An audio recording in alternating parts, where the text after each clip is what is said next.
Os Filhos do Éter, rebatizados de Sociedade do Éter, são um grupo de tecnomantes alinhados ao Conselho dos Nove, originalmente parte da Ordem da Razão e da Tecnocracia. Eles abandonaram seus antigos compatriotas depois que a União ajudou na expulsão do éter luminífero do consenso. Desde então, os filhos adotaram diversas tecnologias ultrapassadas e as incorporaram ao seu paradigma. A chave para o paradigma dos filhos é a ciência. A palavra é sempre maiúscula para distingui-la da ciência dos adormecidos.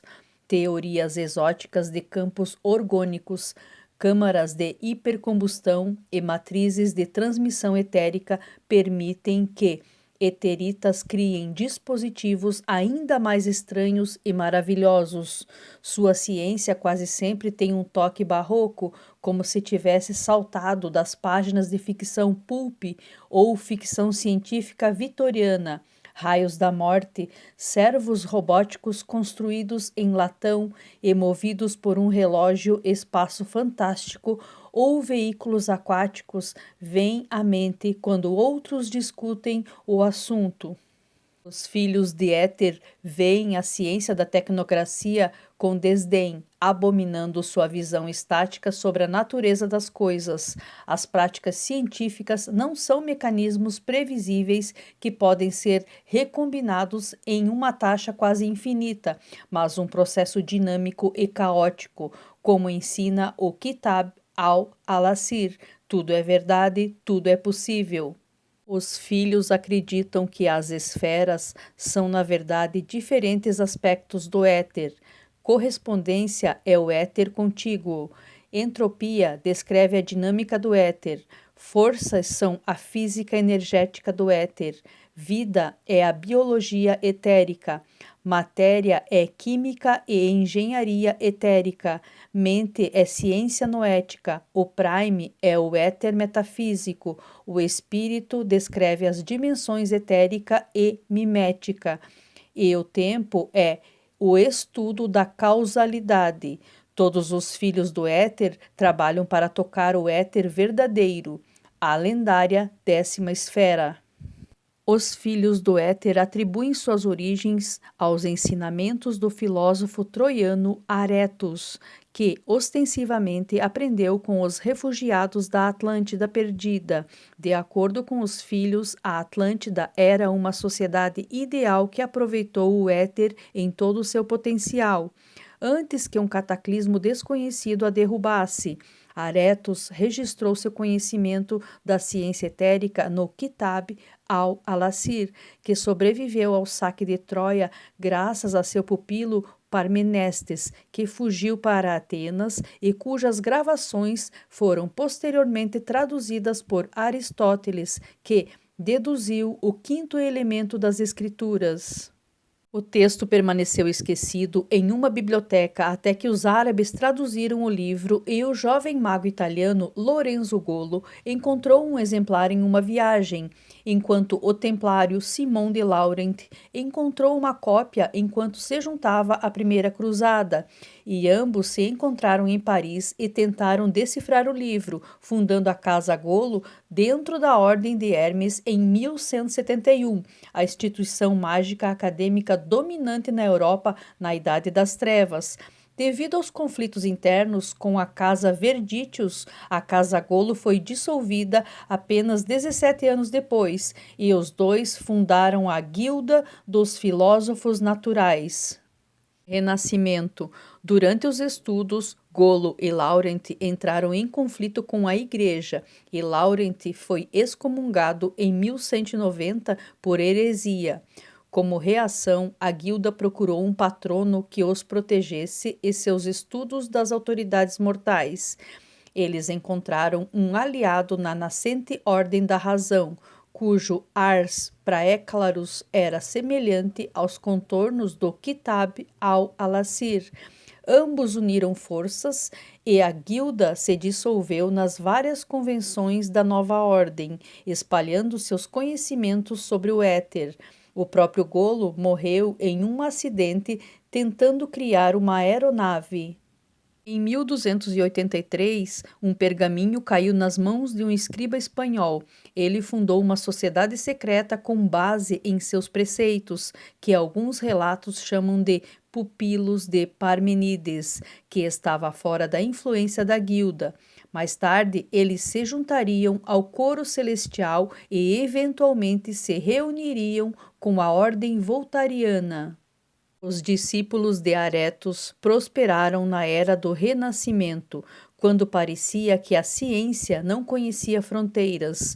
O inimigo era claramente definido por seus ritos arcaicos e nada sofisticados e pela barbárie, e a maioria dos seguidores de Aretos se orgulhava de lutar contra as hordas da irracionalidade. Em 1806, a formação da Ordem Voltariana, sob os preceitos de Alessandro Volta, reuniu os seguidores do Livro de Aretos em uma convenção. Foi uma época de turbulência para a Ordem da Razão e, em 1851, quando a ordem foi reunida como a União Tecnocrática, eles foram renomeados como engenheiros eletrodinos, que se concentravam na transmissão de energia em todas as suas formas. Uma de suas teorias populares era a existência do éter luminífero, conforme afirmado nas obras aristotélicas. Muitos dos engenheiros ficaram ofendidos quando a União se moveu contra o jovem brilhante Sérvio Nikola Tesla, por meio do mais previsível Thomas Edison. Para o Colégio Invisível, Tesla representava todos os perigos do paradigma científico sem controle e procedimento adequados, enquanto para os engenheiros eletrodinos ele era uma figura de proa para a natureza inovadora da ciência e uma inspiração. Sua ruína já aumentava as tensões, e quando os escalões mais altos se voltaram contra os engenheiros por suas tentativas de avançar a tabela do tempo muito rapidamente, retirando o conceito de éter luminífero do consenso em 1904, pouco depois que o Colégio Invisível se tornou o controle, a força sombria que hoje guia a tecnocracia. Os engenheiros partiram, renomeando-se Filhos do Éter, para honrar o conceito central de sua doutrina.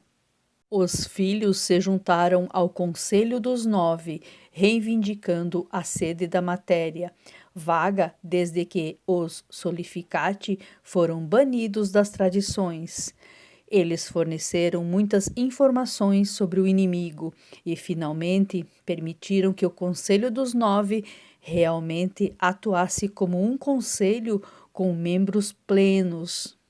Em 1900, o czar Vargo, um dos mais infames filhos do éter, compareceu à Exposição de Paris, pretendendo provar que o éter realmente existiu e quebrando o paradigma tecnocrata em um grande feito da ciência.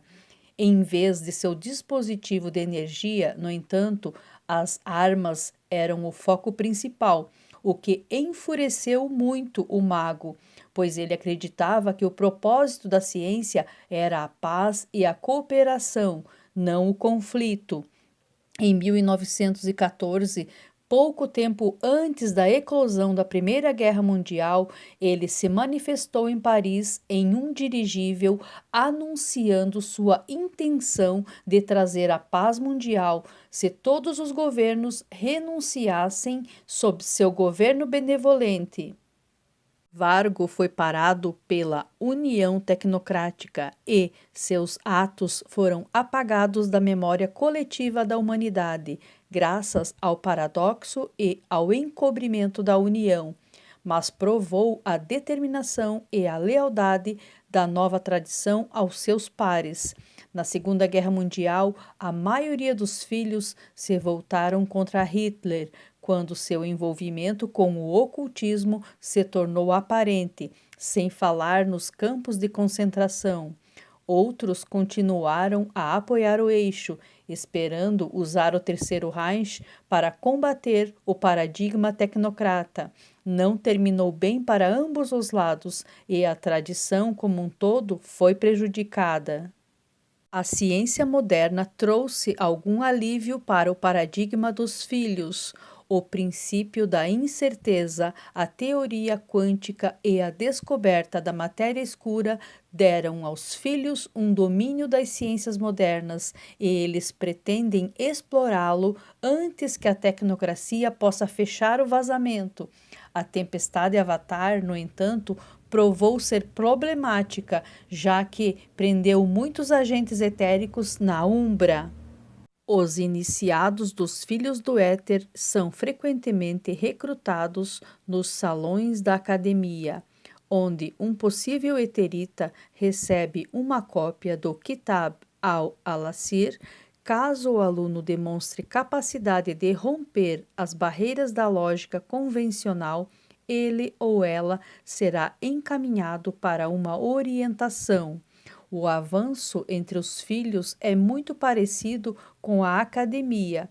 Os eteritas se correspondem e publicam jornais e artigos sobre suas teorias, e aqueles que são úteis, interessantes e têm mostrado aplicação prática são os mais aclamados, especialmente aqueles publicados no jornal de maior prestígio dos eteritas.